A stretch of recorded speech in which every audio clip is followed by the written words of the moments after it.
Disney's Encanto. This Colombian-based Disney picture is about this family who started out as refugees during the Thousand Days War. The Civil War fought between conservatives and liberals over an uncaring and neglectful government that, depending on who you are, either did too much or too little to deal with a major global threat. The coffee industry. Where else do you think I was going with that? Ablela is given a miracle, a magic candle. It creates a magical living house, no it does not talk, and it gives Ablela the power to give her family new powers. Her daughter Julieta gets the power to heal people with her cooking. Bruno, we don't talk about him. Peppa has emotional weather powers, and she has 3 kids of her own. Dolores, who has super hearing. Camilio, who's a shapeshifter. And Antonio, who can talk to animals. Hey, toucans! Julieta also has her own kids. Isabella, who has flower power. Lucia, who has super strength. And Mirabel, who's our main character. And she's the Deku of the family and has no powers. So classic story of her feeling kind of ordinary compared to her superpowered family. Heh. And no, they don't fight villains, they actually use their powers to help out around the community.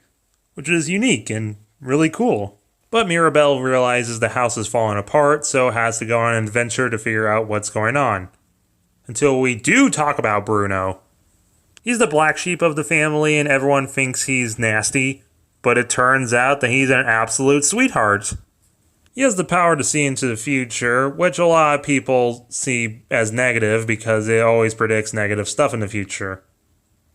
He started hiding from the family because he predicted Mirabel might destroy the house. He's also hot, and played by John Leguizamo. That's a name I've not heard in a long time. Shenanigans ensue until it turns out that Mirabel's prediction wasn't that she'll destroy the family, but repair it. And a new prediction shows that she has to do this by making up with the family. And by then we kind of learn the lesson of the film.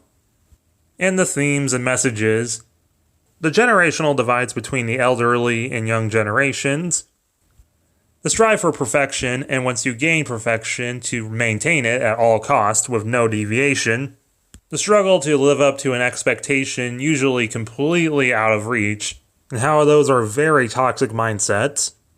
You're not just defined by your gifts, it's okay to cry, be an individual, no one's perfect, and don't judge others.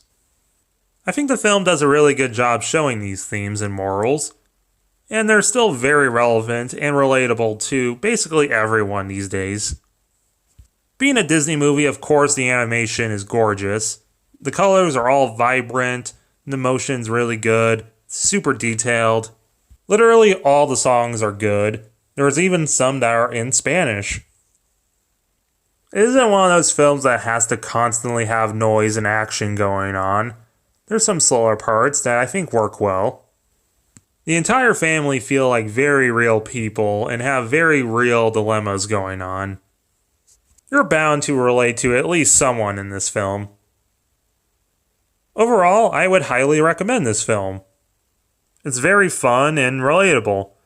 As a non-Colombian, non-Latin American, or not even a Spanish speaker, I still found myself very much enjoying this film. We do talk about Bruno.